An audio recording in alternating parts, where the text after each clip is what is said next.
Chapter 1. The offering manor smelled of desperation and dying roses. Alara stood in the shadow of the grand staircase. Her fingers twisted in the folds of her gray dress, the one her stepmother had chosen specifically because it made her disappear. Around her, the household buzzed with frantic preparation. Servants polished silver that hadn't been touched in years. Her father paced the drawing room, his face the color of old parchment. And in the center of it all, like a jewel displayed for auction, stood Vivian, her half-sister, perfect, golden Vivian, who had never known what it meant to be invisible. "Stand still," their stepmother hissed, adjusting the crimson silk that clung to Vivian's curves. "He'll be here within the hour. You must be flawless." Alara watched from her corner, a ghost in her own home. She had learned long ago that visibility brought only pain. Better to be the forgotten daughter, the one whose mother had died in childbirth, leaving nothing but a burden her father could barely look at without flinching. "What if he doesn't want me?" Vivian's voice trembled, and for a moment, Alara almost felt sorry for her. "He will." Their father's voice cut through the room like a blade. "House Corvus needs an alliance. We need protection. This is how our family survives." Protection from what, Alara wondered, though she already knew. Everyone knew. The vampire houses had been at war for 3 years, their conflicts spilling into mortal territories like poison through water. Villages burned, trade routes vanished, and families like theirs minor nobility clinging to relevance had to offer something valuable to survive. A daughter would do. Alara had heard the whispers in the kitchen. House Corvus was the oldest bloodline, its lord a creature who had walked the earth for centuries. They called him the Raven King, though no one spoke his true name aloud. He was death in elegant form, they said, beautiful and terrible, bound by ancient laws that mortals could barely comprehend. And tonight, he was coming to their home to choose. The grandfather clock struck 8. The sound echoed through the manor like a death knell. Alara felt it before she heard it, a shift in the air, as though the house itself had drawn a breath and forgotten to release it. The candles flickered. The servants froze mid-movement. And then came the knock. Not a knock really, more like a statement of arrival. Her father straightened his coat and moved toward the door with the careful dignity of a man trying not to look terrified. The butler, hands shaking, pulled it open. Cold air rushed in, carrying with it the scent of night-blooming jasmine and something darker. Something that made Alara's skin prickle with instinctive warning. He stepped inside. Alara had expected a monster. Instead, she saw a man who moved like shadows given form. Tall, dressed in black that seemed to drink the candlelight, with silver embroidery that caught the eye like moonlight on water. His face was carved from marble, beautiful in the way ancient statues were beautiful, perfect, and utterly inhuman. Dark hair fell past his shoulders, and his eyes were the color of winter storms, gray and merciless, and impossibly old. "Lord Theron." Her father's bow was to deep, to desperate. "House Ashford welcomes you." The vampire Lord Theron didn't respond immediately. His gaze swept the room with the casual assessment of a predator evaluating prey. It lingered on Vivian, who had arranged herself on the settee like a painting, all rehearsed grace and strategic vulnerability. "You offered a daughter," Theron said. His voice was quiet, cultured, with an accent that belonged to no living language. "In exchange for House Corvus's protection." "Yes, my lord." Her father gestured toward Vivian. "My daughter, Vivian. Beautiful, educated, skilled in music, and no." The single word dropped into the room like a stone into still water. Vivian's carefully composed expression cracked. Her stepmother went white. Her father stammered, "My lord, I don't understand." "She is everything. She is a performance." Theron's gaze had already moved on, sweeping past the assembled servants, the polished furniture, the desperate pretense of wealth. And then it stopped, on Alara. She felt the weight of his attention like a physical thing. Every instinct screamed at her to look away, to shrink further into her corner, to become even more invisible than she already was. But she couldn't move, couldn't breathe. His eyes held hers with an intensity that felt like being dissected. Every hidden wound laid bare. "You," he said. The word was a command and a question and a judgment all at once. Alara's father turned, following the vampire's gaze. When he saw where it had landed, confusion flickered across his face, followed by something that looked almost like disappointment. That's Alara, my other daughter. But she's not. She wasn't meant to. I'll take her." The room exploded into chaos. Her stepmother's protests, Vivian's outraged tears, her father's bewildered attempts to redirect the vampire's attention. But Theron raised one hand, and silence fell like a curtain. "Those are my terms," he said, his eyes never leaving Alara's face. "Her or no alliance." Alara finally found her voice. "Why?" The corner of his mouth curved not quite a smile, but something darker. "Because you're the only one in this room who isn't lying." Chapter 2. The threshold. Alara had 30 minutes to pack her life into a single trunk. Her stepmother wouldn't look at her. Vivian had locked herself in her room, her sobs echoing through the hallway like an accusation. And her father had simply nodded when Lord Theron stated his terms. Relief and shame warring on his weathered face. "A carriage will arrive at dawn," the vampire had said, his storm-gray eyes still fixed on Alara with that unnerving intensity. "She will bring only what she can carry. No servants. No delays." Then he had left, dissolving into the night as though he had never been there at all. Now Alara stood in her small bedroom, the one in the east wing that no one ever visited, and tried to decide what pieces of a life she had never truly lived were worth bringing into whatever came next. Her hands shook as she folded the few dresses that weren't threadbare, a brush that had been her mother's, the journal where she wrote things she could never say aloud, a silver locket containing a pressed violet, the only gift her father had ever given her, back when she was too young to understand that his love had died with her mother. "You should be grateful." Alara turned to find her stepmother in the doorway, face pinched with bitterness. "House Corvus could have chosen no one. We would have been left to the mercy of House Valdrin when they marched through this territory. At least this way, the family is protected." "You mean Vivian is protected," Alara said quietly. "Don't be clever. It doesn't suit you." Her stepmother's gaze raked over her with familiar disdain. "I don't know what he saw in you, but vampires are unpredictable creatures. Ancient, cruel, whatever he wants you for." She paused, letting the implication hang in the air like smoke. "Just remember your duty. To this family. To your father." Alara said nothing. There was nothing to say. Duty had been the chain around her neck since the day she was born. Her stepmother left without another word. The hours until dawn crawled by like wounded things. Alara didn't sleep. She sat by her window, watching the stars well overhead, and wondered if this was what condemned prisoners felt, this strange cocktail of terror and relief. At least the waiting would be over. At least she would finally leave this house where she had always been a ghost. When the first pale light touched the horizon, she heard it.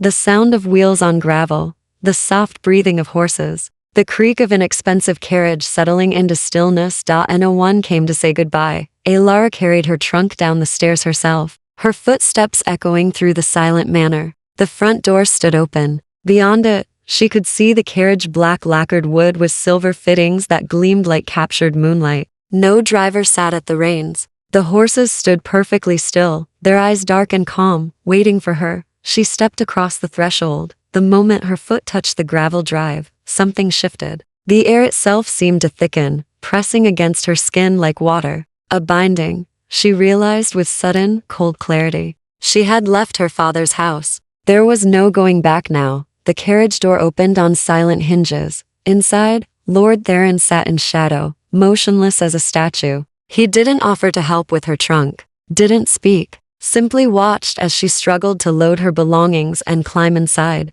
her heart hammering against her ribs. The door closed. The carriage began to move. Alara settled onto the velvet seat across from him, hyper-aware of the enclosed space, the predator stillness of his posture, the weight of his attention. In the dim interior, his inhuman beauty was even more pronounced, skin to pale, features too perfect, eyes that reflected light like a cat's. Miles passed in silence. The countryside rolled by outside the windows, fields giving way to forest, morning mist clinging to the ground like secrets. The sun rose higher, and Alara noticed that the curtains were drawn on Theron's side of the carriage, blocking the light. "You're afraid," he said finally. His voice was quiet, almost conversational. "Yes," Alara replied. Lying seemed pointless. "Good. Fear will keep you alive." He shifted slightly, and she caught a glimpse of his hand's long fingers, pale as marble, with an unnatural grace. "Do you know why I chose you? You said I wasn't lying. Everyone lies. But you were the only one who hadn't convinced yourself the lies were true." His gaze pinned her in place. "Your sister performed beauty. Your stepmother performed righteousness. Your father performed nobility. But you..."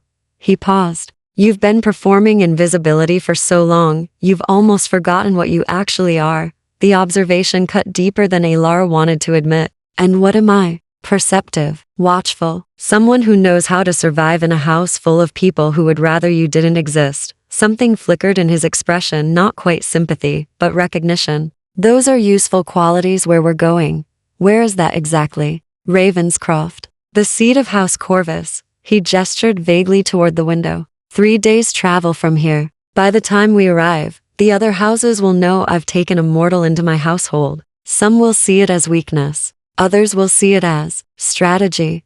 What should I see it as? For the first time, something that might have been amusement crossed his face. Survival. Mine and yours both. House Valdrin has declared open war. They're burning through mortal territories, gathering blood-sworn servants, breaking ancient covenants. If they aren't stopped, your father's lands will be ash by winter's end. Every mortal family for 100 miles. So this is political, Alara said slowly. An alliance. Alliances require trust. His eyes gleamed in the shadows. I don't trust your family. But you've spent your life watching people from the margins. You see things others miss. That has value.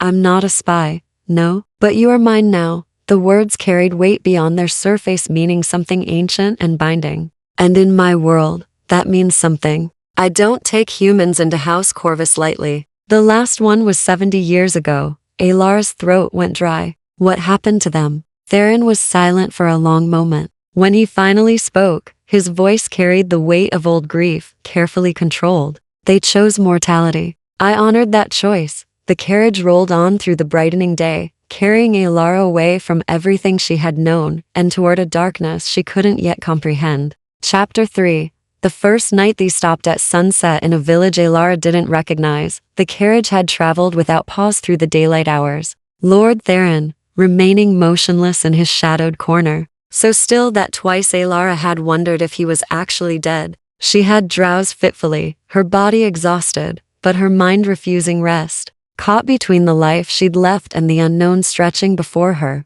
when the carriage finally halted, Theron's eyes opened, no slow blink of waking. Just an instant transition from stillness to awareness that made her stomach clench with unease. We'll stay here tonight, he said, opening the door before the vehicle had fully settled. There's an inn. You'll need food, rest.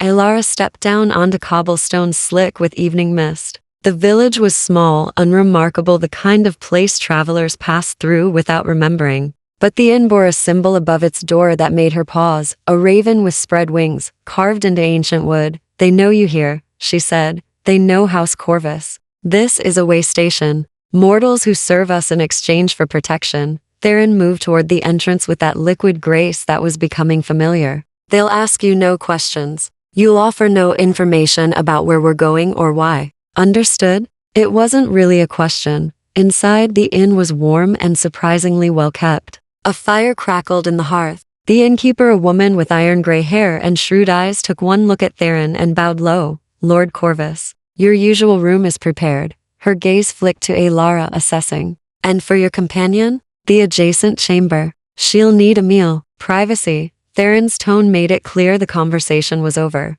The innkeeper nodded and gestured for Alara to follow. The room was small but clean, with a bed that looked impossibly soft after years of sleeping on a thin mattress in her father's house. A tray arrived minutes later, bread, cheese, roasted meat, wine that tasted of summer berries. Alara ate mechanically, her mind elsewhere. She was someone's property now. The thought kept circling back, sharp-edged and undeniable. Lord Theron had claimed her like a piece on a game board, moved her from one position to another. And she had no idea what role she was meant to play. A knock interrupted her spiraling thoughts. It's open, she called. Expecting a servant, Theron entered instead, ducking slightly beneath the doorframe. He had removed his traveling cloak, revealing a coat of dark brocade that probably cost more than her father's entire estate. In the firelight, his pale skin seemed to glow from within. You're not eating, he observed, nodding toward her half-finished meal. I'm not hungry. You're afraid. He moved to the window, looking out at the darkened village. That's the third time you've said you're afraid since we left. I'm beginning to think you use it as a shield. Alara set down her wine. Is it working? No, he turned to face her, and the intensity of his gaze made her breath catch. I need you functional, not paralyzed. So we're going to establish some rules. First, you may ask me anything. I may not answer, but I won't punish curiosity. Why not? Because ignorance will get you killed faster than knowledge ever could. He leaned against the wall, arms crossed. In 3 days, you'll be living among creatures who've forgotten more about cruelty than your kind has ever learned. You need to understand what we are, what I am. Alara's mind raced through a dozen questions before settling on the most immediate. Do you need to feed? Is that why we stopped? Perceptive. Something that might have been approval flickered across his face. Yes. But not here. This village is under House Corvus protection. Their blood is not mine to take without permission. I'll hunt in the forest after we speak. The casual way he said it sent ice down her spine. What about me? Will you? Feed from you? Theron's expression was unreadable. Eventually. But not without your consent. Those are the old laws, the ones House Corvus still honors. We do not take blood by force except in battle. To do so breaks the covenant. What covenant? The one that keeps us from being monsters. He moved closer, and Alara forced herself not to retreat. Thousands of years ago, our kind nearly destroyed themselves through bloodlust and chaos. The founders, the first vampires, created laws. Blood must be freely given. Humans who serve must do so willingly. Those who break these laws forfeit their house's protection. And House Valdrin, the ones you're fighting? Theron's face darkened. Valdrin has decided the old laws are inconvenient. They take blood by force, turn mortals without consent, use compulsion to build armies of the bloodbound. They're returning us to the Dark Ages, and the other houses are too fractured to stop them. So you need allies, Alara said slowly, pieces clicking into place. Mortals who choose your side, who prove you're different from Valdrin. You're quicker than I expected. He studied her with new interest. Yes, your presence at Ravenscroft sends a message. House Corvus still honors the covenant. We still value mortal choice. It matters more than you realize. But I didn't choose this, Alara said quietly. My father sold me to save himself. No, your father offered you to secure an alliance. I'm the one who chose. Theron's voice dropped lower. And when we reach Ravenscroft, I'll ask you formally if you consent to stay. If you refuse, I'll find you safe passage somewhere beyond the war. You have my word. Alara stared at him, searching for deception, and finding only ancient weariness. Why? Why give me a choice, when you could simply take what you want? Because I've lived 800 years, and I'm tired of taking. The admission seemed to cost him something. And because you've spent your whole life being invisible, being used, someone should offer you an alternative. The silence stretched between them, heavy with unspoken things. Finally, Theron moved toward the door. Rest. We leave at dawn. And Alara. He paused on the threshold. Lock this door. Trust is earned, not given. Not even from me. Then he was gone, leaving her alone with the fire's dying light and the unsettling realization that her captor might be the first person who had ever truly seen her. Chapter 4. Shadows and secrets. Alara didn't sleep. She lay in the unfamiliar bed, listening to the inn settle into night silence, her mind turning over everything Theron had said. 800 years. The number felt impossible, incomprehensible. What did the world look like to someone who had watched empires rise and fall like seasons? Around midnight, she heard a sound so faint she almost missed it. Movement in the adjacent room. Not footsteps exactly, but a presence, restless and contained. She pressed her ear to the wall and caught fragments, the rustle of paper, something heavy being set down. A low sound that might have been frustration or pain. He wasn't sleeping either. Dawn came too quickly. Alara dressed in the dim light, choosing the most practical of her few gowns, and braided her hair with fingers that had finally stopped shaking.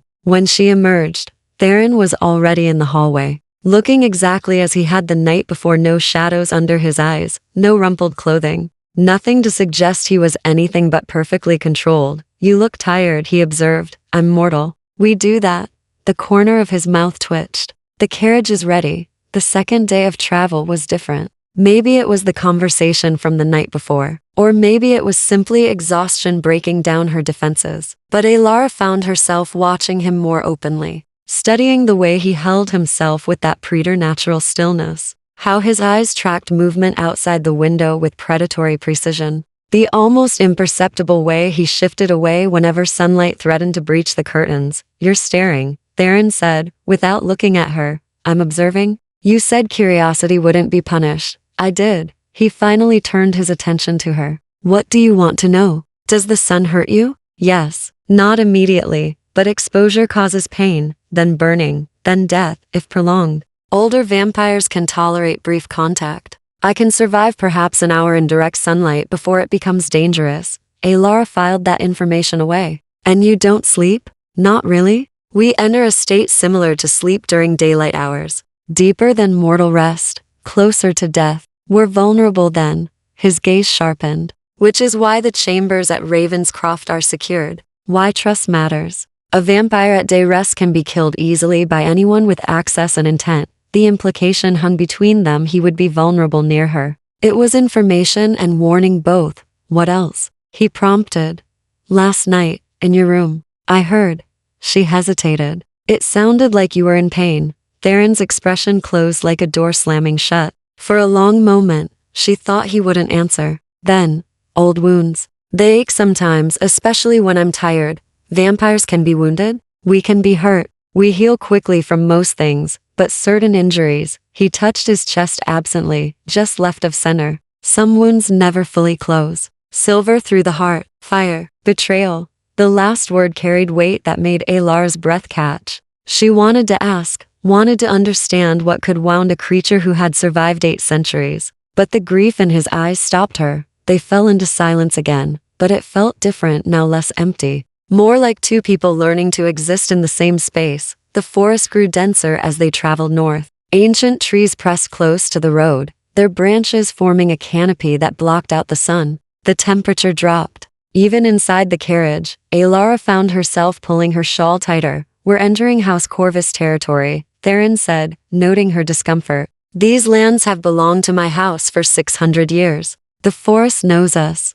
Knows you? Alara glanced out the window at the twisted shadows between the trees. That's not possible, isn't it? His voice held dark amusement. You're traveling with a man who's lived since the Crusades, discussing blood covenants and vampire politics, and you draw the line at a sentient forest? He had a point. As if to prove it, the trees suddenly opened into a clearing. In the center stood a structure that made Alara's stomach drop. Stone pillars arranged in a circle, each carved with symbols that hurt to look at directly. At the circle's heart, a stone altar stained dark with something that might have been rust, but probably wasn't. What is that? A blood shrine, where mortals once made offerings to my kind. Back when the covenant was new, Theron's voice had gone distant. We don't use them anymore. Haven't for centuries. But they remain, reminders of what we were, what you were. Alara echoed. What does that mean? Theron was quiet for so long she thought he wouldn't answer. When he finally spoke, his words were careful, measured.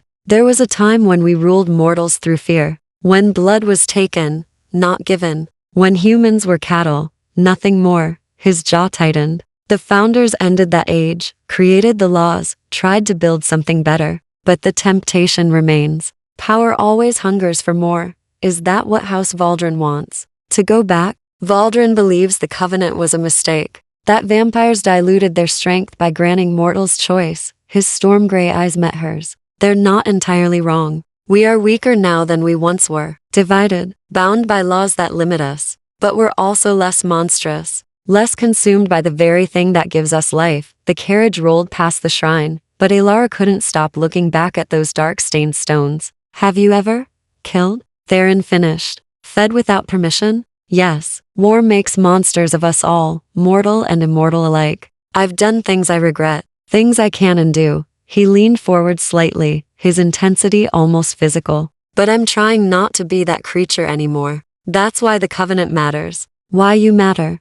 Me. Every choice I make regarding you will be watched, judged. If I honor your autonomy, treat you with dignity, it proves House Corvus hasn't abandoned the old ways. But if I fail, he didn't finish the sentence. Didn't need to. Alara understood. She wasn't just a political symbol. She was a test. Of him, of his house, of whether the covenant could survive in a world sliding toward war. No pressure, she said softly. Theron's laugh was unexpected, rough, and genuine. Like something he'd forgotten how to do. No pressure at all. Outside, the forest deepened, and somewhere in the distance, Alara heard the cry of a raven. They were getting close. Chapter 5. Ravenscroft they arrived as the sun died behind the mountains. Alara's first glimpse of Ravenscroft came through a break in the trees, a fortress carved from black stone. Rising from the cliff top like a crown of thorns, towers spiraled toward the darkening sky, their windows glowing with pale light. Ravens circled the parapets in shifting clouds,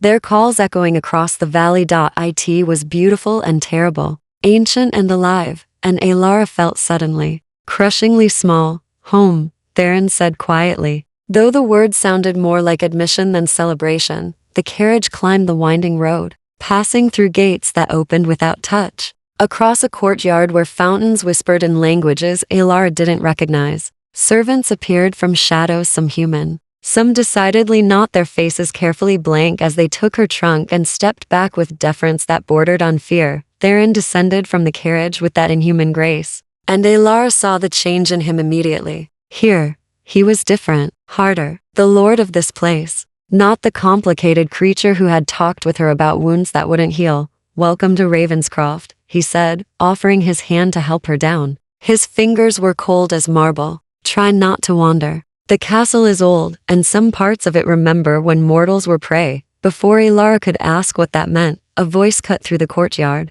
"So, you actually brought her." A woman emerged from the main entrance, tall and striking, with silver blonde hair that fell to her waist and eyes like chips of ice. She moved with Theron's same predatory grace, each step precise and deliberate. Ancient power radiated from her like cold fire. "Serafini," Theron said neutrally, "I wasn't aware you'd returned from the northern territories. Valdrin is burning villages in the borderlands. I came to report." Serafini's gaze raked over Alara with open disdain. "And to see if the rumors were true. You've really taken Immortal into the house?" "After Isabeau." The name landed like a blow. Theron's expression went carefully blank, but Alara saw his hands tighten imperceptibly at his sides. "Isabeau was 70 years ago. This is different, is it?" Serafini circled Alara like a wolf evaluating wounded prey. "She's plain, weak. I can hear her heartbeat from here, racing like a rabbit's. What possible use could she be?" "That's not your concern." Theron's voice dropped to something dangerous. "She's under House Corvus protection. Mine specifically. If you have objections, voice them to me in private." Serafini laughed, a sound like breaking glass. "Still so noble. Still clinging to the covenant while Valdrin tears the world apart." She leaned close to Alara, close enough that Alara could feel the unnatural cold radiating from her skin. "Tell me, little mortal, do you know what happens to humans in vampire courts? How quickly they break. How thoroughly they're forgotten." "Enough." Theron moved between them with speed that blurred the air. "Leave, now." For a moment, Alara thought Serafini would refuse. Then the vampire smiled, all teeth and malice, and stepped back. "As you command, my lord. But you should know, the other houses are questioning your judgment. A mortal in Ravenscroft. When war is coming, it looks like weakness. It looks like sentiment. Let them question." Theron's tone could have cut stone. "I didn't survive 8 centuries by seeking approval." Serafini departed in a swirl of dark fabric, leaving tension thick as smoke in her wake. Theron exhaled slowly, something almost human in the gesture. When he turned to Alara, she saw exhaustion in his eyes, the kind that came from carrying too much for too long. "I apologize." Serafini is difficult, but her loyalty to House Corvus is absolute, even if her manner leaves much to be desired. "Who was Isabeau?" The question escaped before Alara could stop it. Theron went very still. "Someone who deserved better than I could give her. Come, I'll show you to your chambers. We can discuss the rest later." He led her through corridors that twisted like a labyrinth, past tapestries that depicted battles in disturbingly realistic detail, under archways carved with symbols that seemed to shift when she wasn't looking directly at them. Everything was ancient, heavy with history and secrets. Finally, they stopped before an ornate door. Theron opened it, revealing a suite that stole Alara's breath. High ceilings, a 4-poster bed draped in midnight silk, windows overlooking the valley where lights flickered in the distant villages. A fire burned in the hearth despite no visible wood, and fresh flowers, night-blooming jasmine, sat on a table already set with food and wine. "This is too much," Alara whispered. These were the chambers kept for honored guests. "Before the war, we had treaties with mortal kingdoms, ambassadors, scholars, people who came to learn from us." Theron moved to the window, his reflection ghostly in the glass. "No one has occupied these rooms since Isabeau left. I thought it appropriate. Elara stepped inside slowly, running her fingers along the silk bedding. Everything was beautiful and sad, like a shrine to something lost. What happened to her? To Isabeau? She stayed for 3 years, learned our ways, helped broker peace between two warring houses, saved countless lives. Theron's voice was distant. Then she asked to leave, to return to the mortal world, to grow old, to die naturally. And I let her go, because the covenant demands it. Because love, if it's real, means honoring someone else's choice, even when it destroys you. The confession hung in the air between them, raw and unexpected. Did she know? Elara asked softly. How you felt? Yes. He turned to face her, and for the first time since they'd met, she saw past his careful control to the loneliness beneath. She knew. But mortality calls to mortals, Elara. The chance to live a human life, to have children, to experience things I could never give her. She chose that. I've spent 70 years trying to understand if I made the right choice by letting her walk away. Elara understood then why he'd chosen her, why he'd offered her freedom. He was trying to do it differently this time, trying not to make the same mistakes. I'm not her, she said quietly. No, you're not. Theron moved toward the door. Rest. Tomorrow, I'll formally ask for your consent to stay. Consider your answer carefully. He left, closing the door softly behind him. Alone in the borrowed chambers of a ghost, Elara stared at the fire and wondered what she was becoming. Chapter 6. The blood of Elara woke to someone screaming. She bolted upright in the unfamiliar bed, heart hammering, disoriented by the darkness and silk sheets and the echo of terror that seemed to come from everywhere and nowhere at once. Then she realized the screaming was outside. In the courtyard below, she stumbled to the window and looked down. Torches blazed in the pre-dawn darkness, illuminating a scene that turned her blood to ice. A group of vampires stood in a loose circle, and at their center, two figures fought with inhuman speed and violence. She recognized one immediately: Theron, his dark hair wild, his movements liquid and lethal. The other was a male vampire she hadn't seen before, bleeding from a wound across his chest that smoked and hissed like acid. You broke covenant. Theron's voice, carried up to her window, filled with a rage that made the air itself seem to tremble. You took blood by force from mortals under our protection. They were just villagers. The wounded vampire spat. Cattle. What does it matter? Theron moved faster than Elara's eyes could follow. One moment he stood apart, the next his hand was around the vampire's throat, lifting him off the ground. Every mortal in our territory matters. Every choice matters. That is the law. That is what separates us from Valdrin's butchers. Then maybe Valdrin is right. The vampire's defiance cracked into desperation. Maybe the old ways were better. We're dying out, Theron. Weak, bound by rules that our enemies ignore. We're dying out because of creatures like you who can't control their hunger. Theron's grip tightened. You've forfeited House Corvus protection. You have until sunrise to leave our territory. If you're found here after dawn, you'll face true death. Do you understand? The vampire nodded frantically. Theron released him, and he fled into the darkness like smoke. The gathered vampires dispersed slowly, their faces troubled. Only Serafini remained, her ice-chip eyes finding Elara's window with unnerving accuracy. She smiled cold and knowing, then followed the others inside. Elara stepped back from the window, pulse racing. She'd witnessed vampire justice, had seen the steel beneath Theron's careful courtesy, the absolute authority that came from 8 centuries of rule. It should have terrified her. Instead, she found herself thinking about the way he'd said, "Every mortal matters," the conviction in his voice. Like a vow spoken against the dark, a knock at her door made her jump. "It's Theron," came his voice, muffled but recognizable. "May I enter?" Elara wrapped a shawl around her nightgown and opened the door. He stood in the hallway, still in the clothes from the courtyard, a thin line of blood across his jaw that wasn't his. His eyes held a weariness that went bone deep. "You saw," he said. "Not a question." "Yes." "Then you understand what House Corvus demands. Perfect adherence to the covenant, even when it's difficult, even when it makes us vulnerable." He ran a hand through his hair, a gesture so human it made her chest ache. "I'm sorry you had to witness that. You should be able to sleep without fear in these walls." "I'm not afraid," Elara said, surprising herself with the truth. "Not of you anyway." His storm gray eyes searched her face. "You should be." "I'm still a predator, Elara. Still dangerous. What you saw in the courtyard, that's what I am when threatened.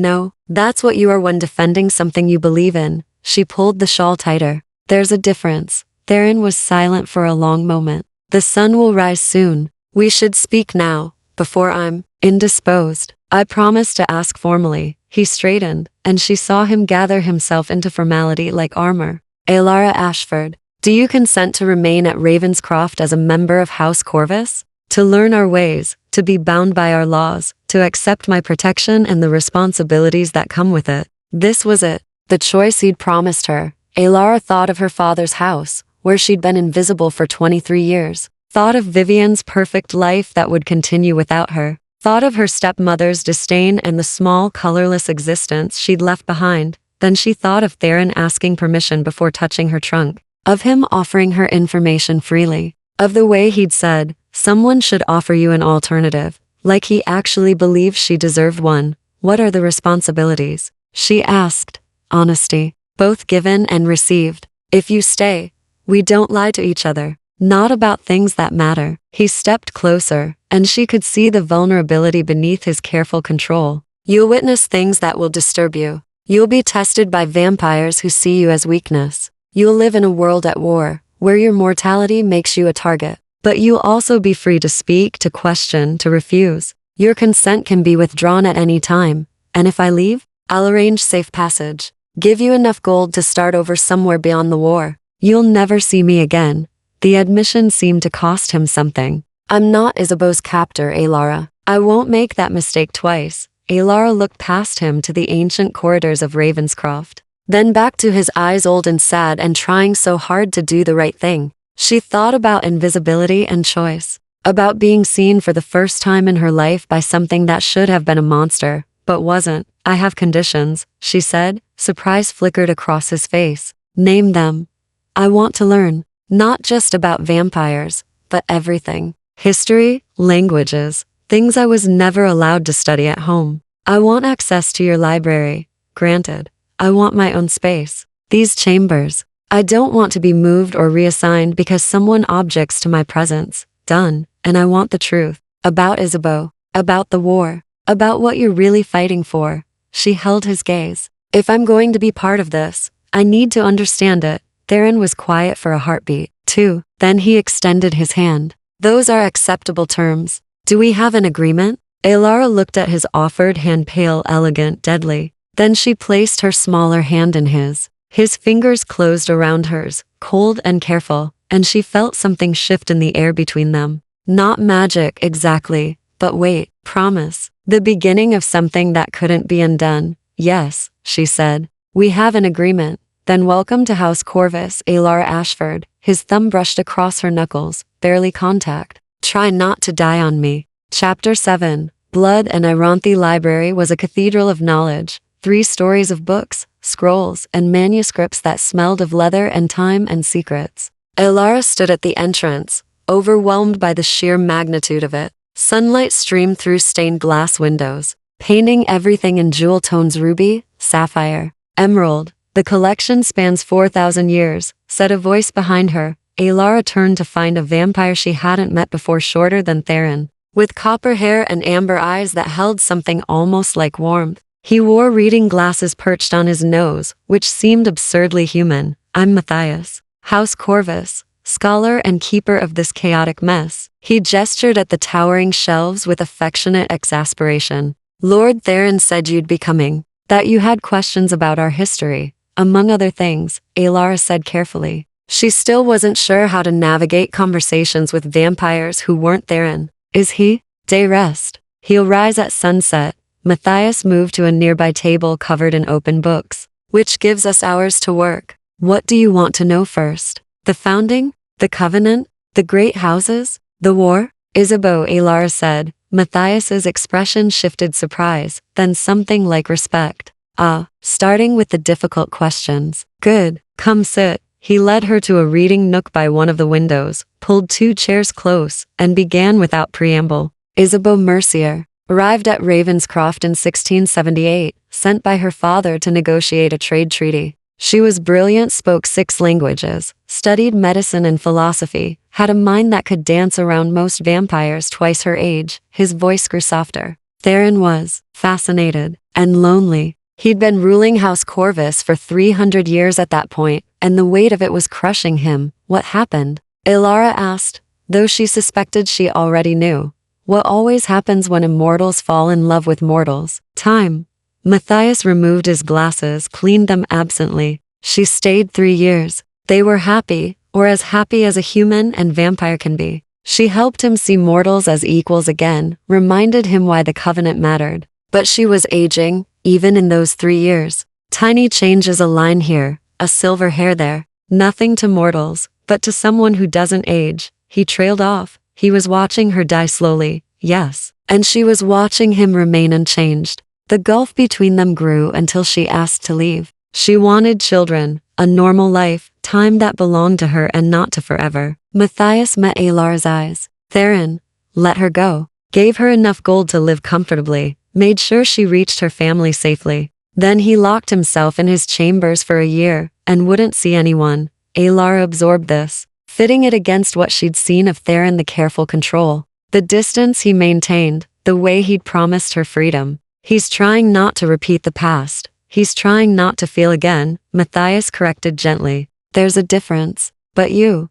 He studied her with those ancient amber eyes. You're not asking permission to be seen. You're just present, real. I think that terrifies him more than Valdrin's entire army. Before Alara could respond, a commotion erupted from somewhere deep in the castle. Shouting, running footsteps, the clash of metal on stone. Matthias was on his feet instantly, all scholarly demeanor vanishing into predatory readiness. Stay here, he commanded. Then was gone in a blur of speed. Alara waited approximately 30 seconds before following. The corridors were chaos. Servants fled in all directions while vampires moved with deadly purpose toward the main hall. Alara pressed herself against the wall, trying to stay out of the way, following the current of bodies until she reached a balcony overlooking the entrance. Below, Serafini stood with 3 other vampires Alara didn't recognize, their clothing torn and bloodied. Between them, they held a 4th vampire bound in silver chains that smoked against his skin,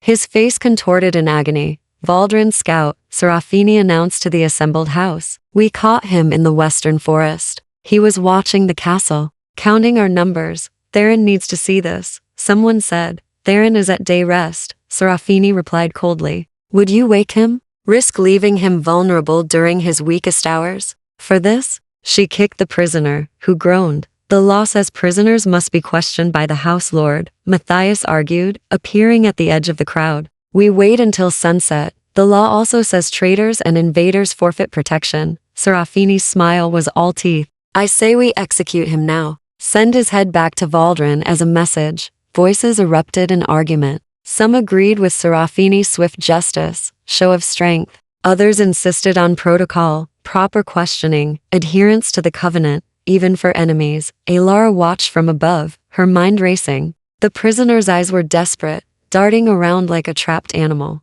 He was terrified, and more, he was young. Not in vampire terms, perhaps, but young enough that his fear was raw and honest. Something in her chest twisted. Before she could think better of it, she was moving down the stairs, pushing through the crowd of vampires who parted in surprise at the mortal girl walking into the center of their conflict. Wait, she said, her voice steadier than she felt. Just wait. Serafini's ice-chip eyes fixed on her with predatory focus. The mortal speaks. How charming. Tell me, little rabbit, what possible authority do you have here? None, Alara admitted. But I have a question. What did Lord Theron say about every choice mattering? About following the law, even when it's difficult? This is war, Serafini hissed. Sentiment is a luxury we can't afford. Is it sentiment to honor the rules that make you better than Valdrin? Alara held her ground, though every instinct screamed to run. If you execute him without trial, without questioning, you're just proving Valdrin right,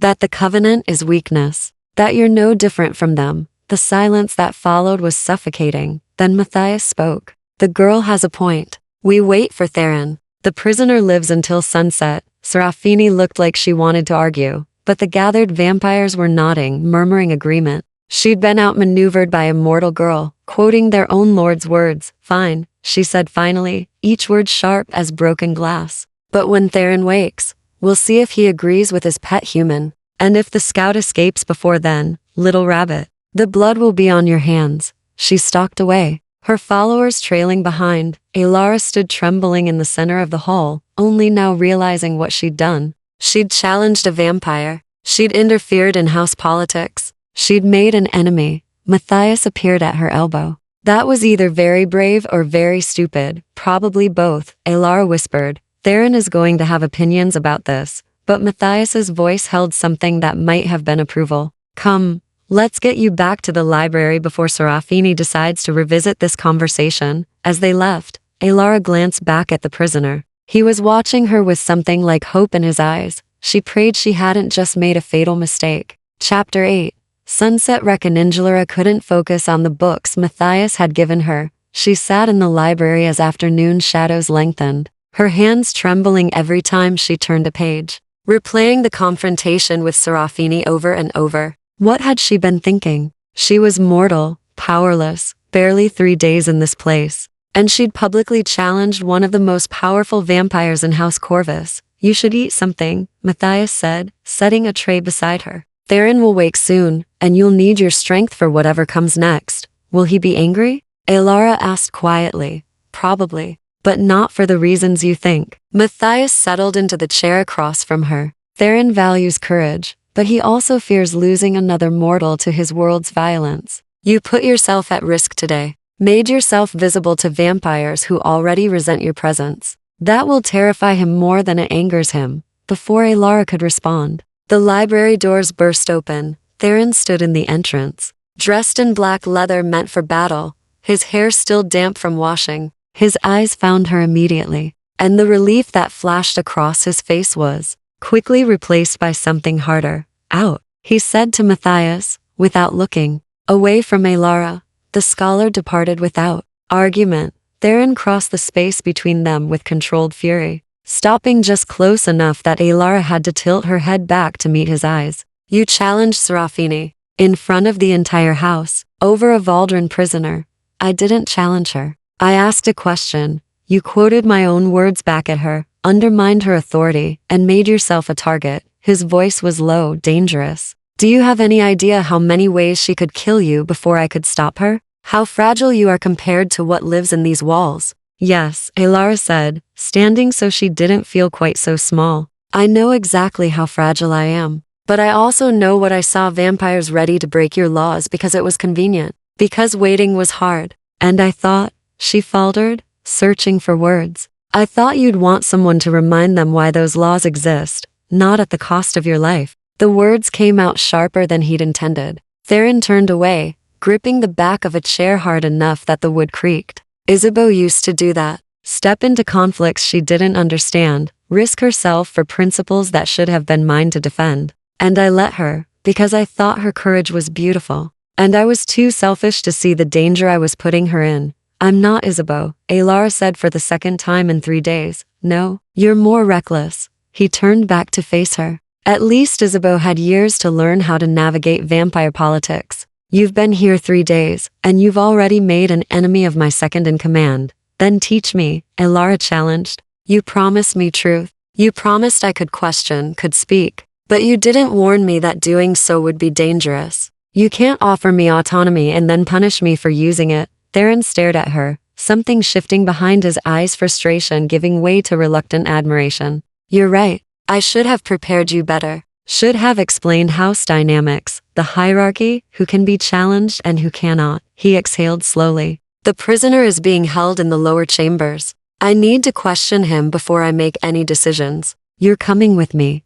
What? Why? Because this situation is partially your doing. And because I want you to understand exactly what you involved yourself in. His expression was unreadable. Consider it your first real lesson in vampire politics. The lower chambers were carved directly into the mountain, all rough stone and iron bars, and the kind of darkness that felt alive. Alara followed Theron down spiraling stairs, each step taking them deeper into cold that had nothing to do with temperature. The prisoner hung from silver chains in a cell that smelled of blood and fear. His skin was burned where the metal touched, and his eyes were hollow with pain. But when he saw Theron, something like defiant hope flickered in them. Lord Corvus, he rasped. I invoke covenant law. Right of testimony before execution. Granted. Theron's voice was neutral, giving nothing away. But know that Valdrin scouts are typically executed on sight. Give me a reason to deviate from that precedent. I'm not a scout. I'm a defector. The words hung in the damp air like a challenge. Theron went very still.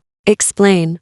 My name is Lucian. I served House Valdrin for 40 years since I was turned. I participated in raids, helped them break the covenant, took blood by force because that's what we were commanded to do. His voice cracked. But 2 weeks ago, Valdrin's lord ordered us to attack a village under House Corvus protection. Not for feeding, not for territory, just to send a message. We killed everyone, children, elders, people who had done nothing except trust your house to keep them safe. Ilara felt sick. Beside her, Theron's jaw tightened.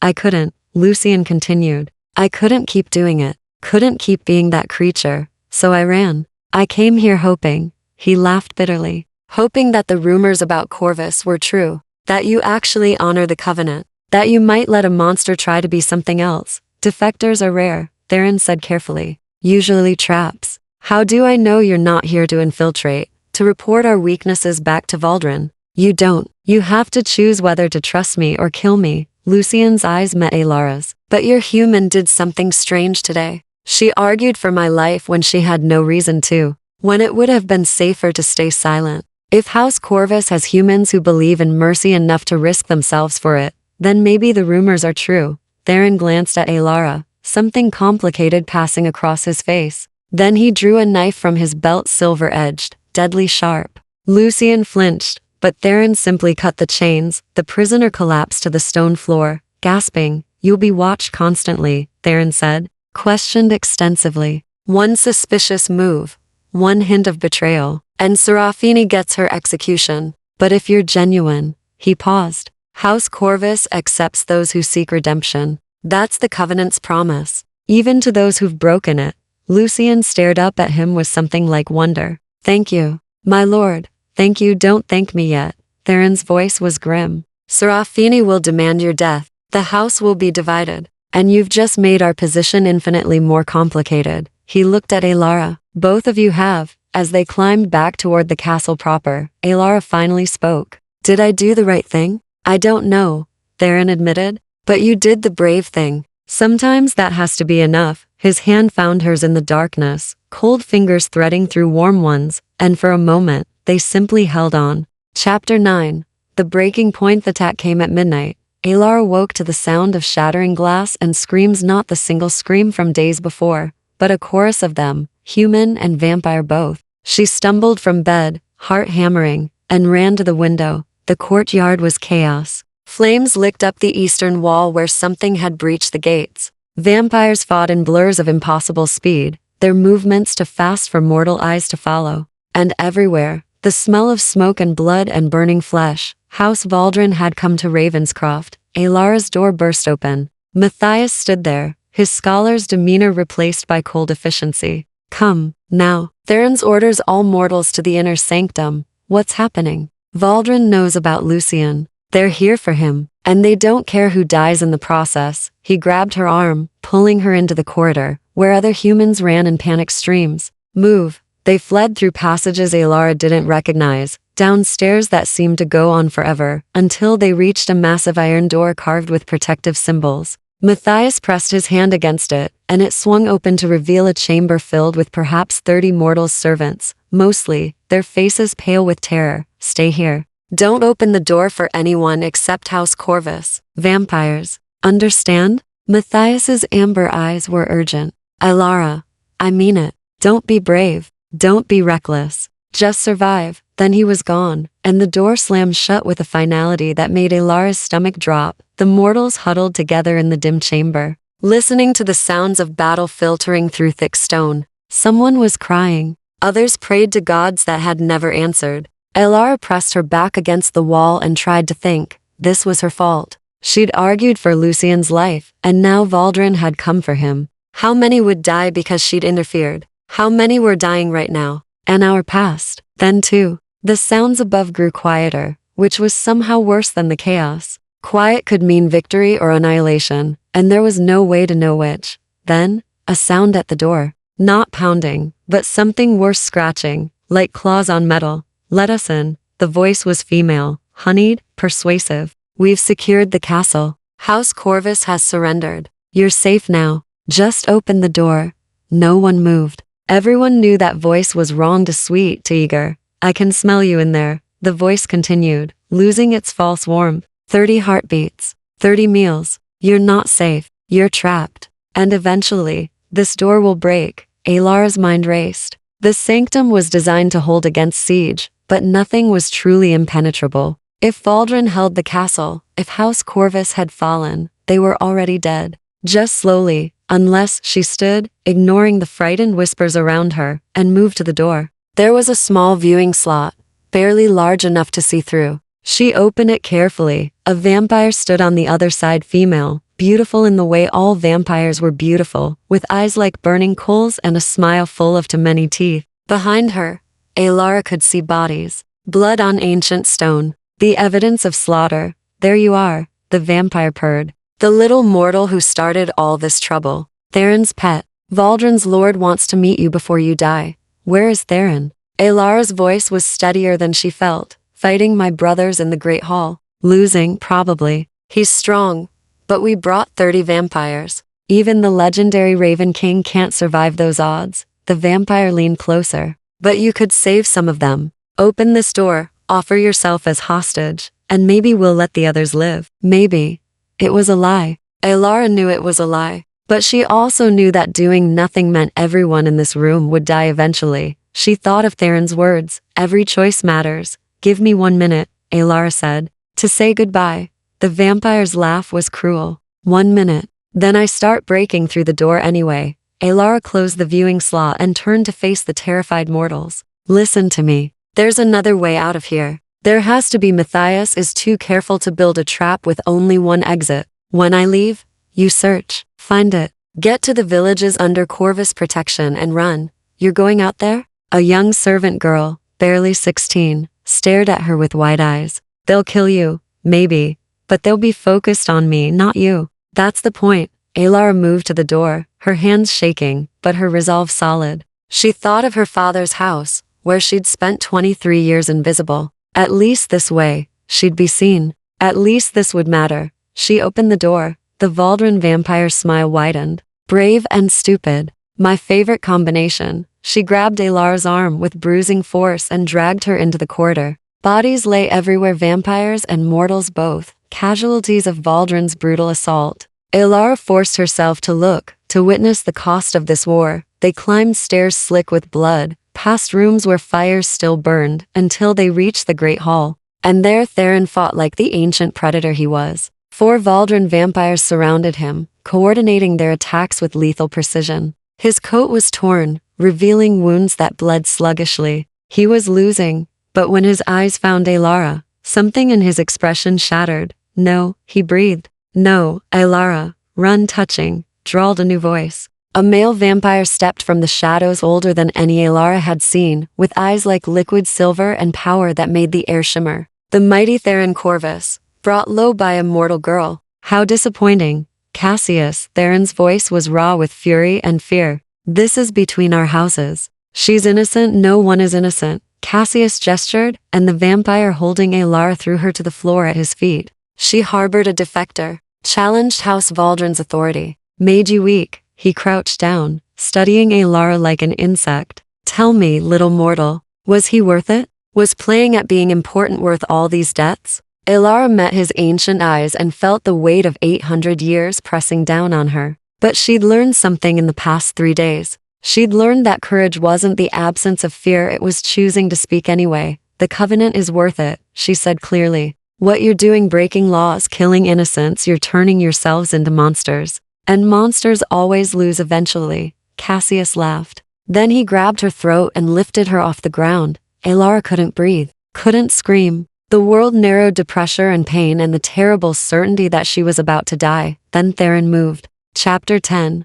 Blood and Theron moved with speed that defied comprehension. One moment he was surrounded, wounded, seemingly defeated. The next, he was across the hall, tearing Cassius away from Alara with a roar that shook the ancient stones. They collided with the far wall hard enough to crack marble, a tangle of fury and fangs and 8 centuries of rivalry finally unleashed. Alara collapsed to the floor, gasping, her throat bruised but intact. Through watering eyes, she saw chaos erupt, the other Valdren vampires rushing to help their lord. House Corvus vampires appearing from side passages where they'd been waiting in ambush. The careful trap Theron had laid finally springing closed. It had all been strategy. The apparent defeat, the vulnerability bait to draw Valdren deeper into Ravenscroft's heart where House Corvus held every advantage. Serafini appeared beside Alara, hauling her up with surprising gentleness. Foolish girl. Brave, but foolish. Her ice-chip eyes held something that might have been respect.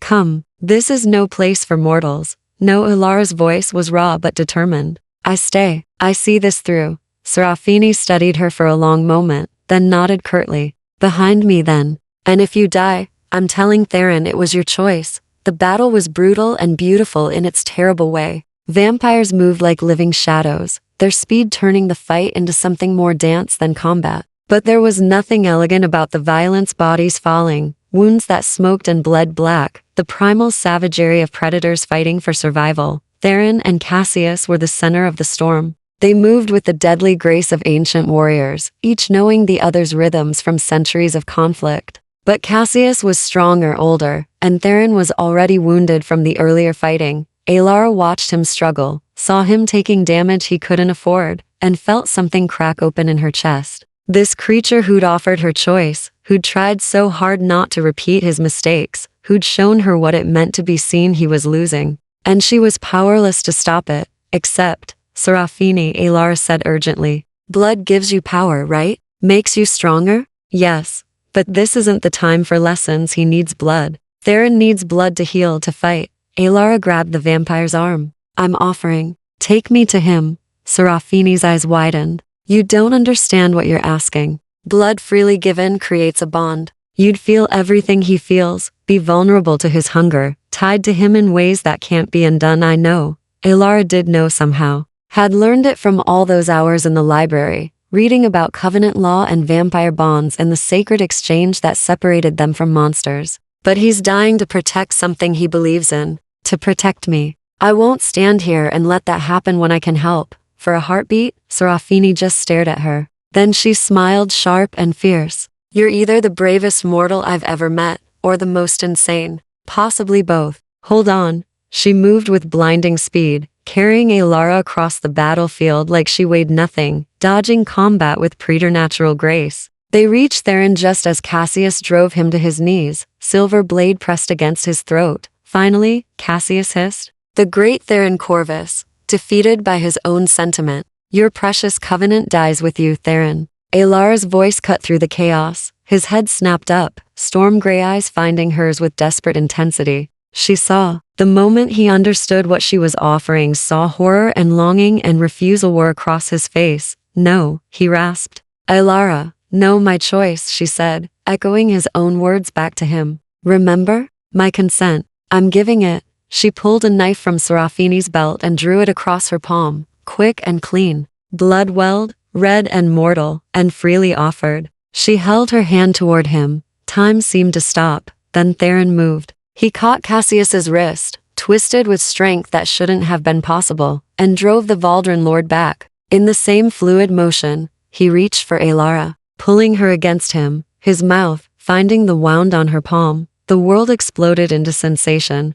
Alara felt everything, his hunger, ancient and terrible, carefully leashed for centuries. His fear for her, sharp as broken glass. His gratitude and guilt and the fierce, protective devotion he'd been trying so hard to hide. And beneath it all, power, her blood flowing into him, igniting something primal, giving him the strength to finish this. Theron released her hand, his wounds already closing, his eyes blazing with renewed vigor. He turned to Cassius with a smile. That was all, Predator. That, he said softly, was a mistake. What followed was swift and brutal. Theron moved like the ancient death he was. 800 years of skill and fury finally unchained. Cassius fought well, but he was facing something he'd never encountered, a vampire renewed by freely given blood. By a mortal's conscious choice to save him. It ended with Cassius on the floor. Theron's hand around his throat, silver blade poised over his heart. Yield, Theron commanded. Take your vampires and leave Corvus territory.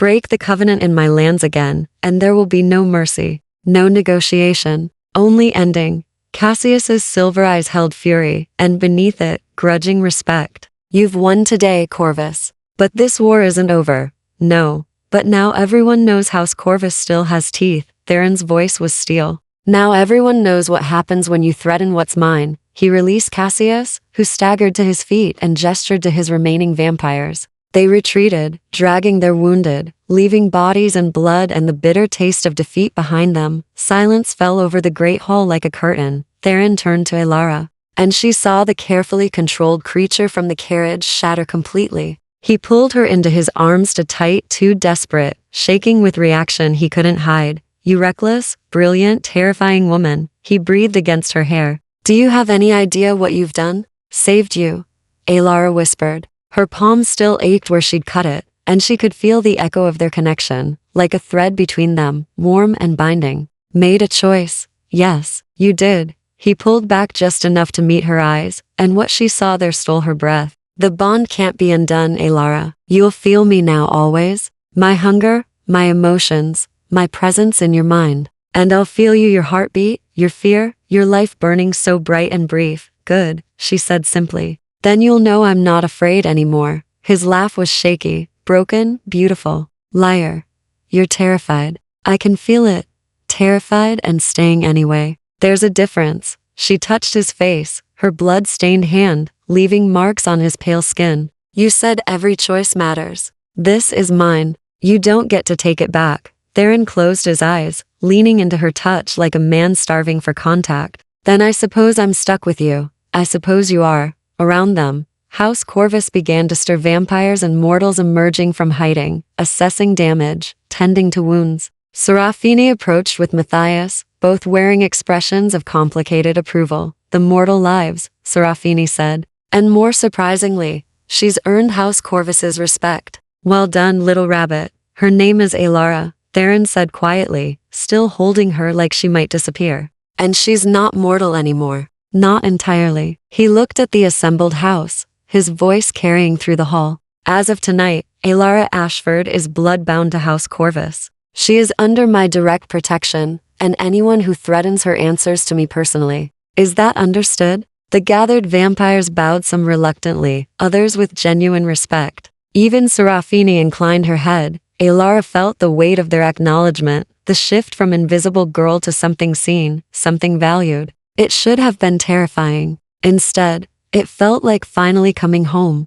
What happens now? She asked Theron quietly. He smiled, tired and genuine and more human than she'd ever seen him. Now, we rebuild. We prepare. We teach you how to survive in this world you've chosen. His thumb brushed across her wrist, feeling her pulse. And we figure out what it means to walk between mortality and forever together. Together, Elara repeated, testing the word. I like the sound of that. So do I. Theron pressed his forehead to hers. And in the ruins of Ravenscroft's great hall, surrounded by the evidence of war and choice and survival, they stood together, vampire and mortal, predator and partner, darkness and light learning to coexist. Outside, dawn approached. The ravens began to call, their voices carrying across the valley like a promise. House Corvus endured. The covenant held. And in a world sliding toward darkness, two souls had found something worth fighting for, each other.